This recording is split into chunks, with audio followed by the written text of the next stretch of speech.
बूढ़े भक्त और भगवान की अनोखी कहानी।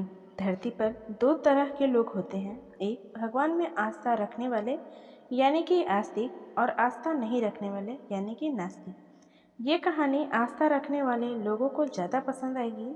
हो सकता है इस कहानी को सुनने के बाद उनकी आस्था और ज़्यादा पक्की हो जाए। एक आदमी जो जीवन भर राम नाम जपता रहा, अब वो बूढ़ा हो गया था। बूढ़ा ही नहीं हुआ था बल्कि इतना कमज़ोर हो चुका था कि अपनी जगह से बिना किसी के सहारे के उठ भी नहीं पाता था। ऐसी स्थिति में उसने कभी राम नाम को अपने से अलग नहीं होने दिया।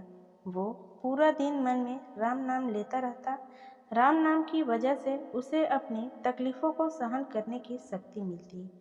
बूढ़े हो चुके इस आदमी के दो बेटे थे जो उसे नित्य कर्म करने में मदद करते थे। शुरू में वो बिना कहे ही खुद अपने बूढ़े बाप की सहायता कर दिया करते, फिर धीरे धीरे बाप खुद बुलाता तब आते। लेकिन जैसे जैसे वक्त बीतता गया तो वो दो तीन बार पुकारने के बाद भी मुश्किल से आते, और आते कभी कभी रात को न भी आते। अब हालत ऐसी हो चली थी कि अक्सर बूढ़ा बिस्तर गंदा कर दिया करता, और जब तक उसके बेटों से सहायता न मिलती ऐसे ही गंदे बिस्तर में पड़ा रहता। बुढ़ापा बढ़ता जा रहा था, उसकी नज़रें कमज़ोर हो चुकी थी। इतनी बदहाली में भी उस आदमी ने राम नाम का साथ नहीं छोड़ा था। एक बार बूढ़े को नित्य कर्म करना था। उसने आवाज लगाई और अगले ही पल किसी ने उसका हाथ बड़ी कोमलता से पकड़ा और उसे नित्य कर्म करवाकर उसके बिस्तर पर लिटा दिया। यह अब रोजाना होने लगा। जब भी बूढ़ा आवाज देता, अगले ही पल उसकी मदद करने के लिए कोई आता और उसे उसके सारे काम करवाकर वहां से चला जाता। नजर कमजोर हो चुकी थी, देखकर बूढ़ा उसे पहचान नहीं पाता था, लेकिन बूढ़ा जानता था कि यह उसके बेटे नहीं हो सकते और यह स्पर्श भी उनके बेटों का नहीं था। एक दिन जब बूढ़े आदमी ने अपने नित्य क्रिया करने के लिए अपने बेटों से मदद मांगी, तब अगले ही पल उसे फिर से वही मुलायम वाला स्पर्श महसूस हुआ।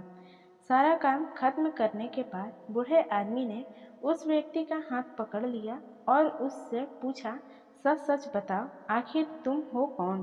तुम मेरे बेटे तो हो नहीं सकते। बूढ़े के सवाल के साथ उनके कमरे में बहुत तेज रोशनी हुई और प्रभु ने अपने दिव्य अवतार में वहां पर दर्शन दिए। किसी भी वस्तु को बड़ी मुश्किल से देख पाता था, वही बूढ़ा भगवान के दिव्य रूप को स्पष्ट रूप से देखने में समर्थ हो गया। जिस भगवान का नाम वह पूरा जीवन लेता रहा, उसे अपने पास पाकर बूढ़ा उनके चरणों में गिर पड़ा और बोला, भगवान, मैं धन्य हो गया जो आपने मुझे साक्षात दर्शन दिए।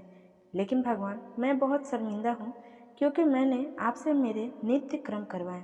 भगवान ने कहा, मेरे लिए सारे काम एक जैसे हैं। अगर वह काम मुझे अपने भक्तों के लिए करना पड़े तो मुझे सभी कामों में खुशी मिलती है। बूढ़े ने हाथ जोड़ते हुए भगवान से कहा, लेकिन भगवान, आप यह सब करने के बजाय मुझे मुक्त ही क्यों नहीं कर देते? क्या आपके दर्शन मात्र से मेरी मुक्ति संभव नहीं है?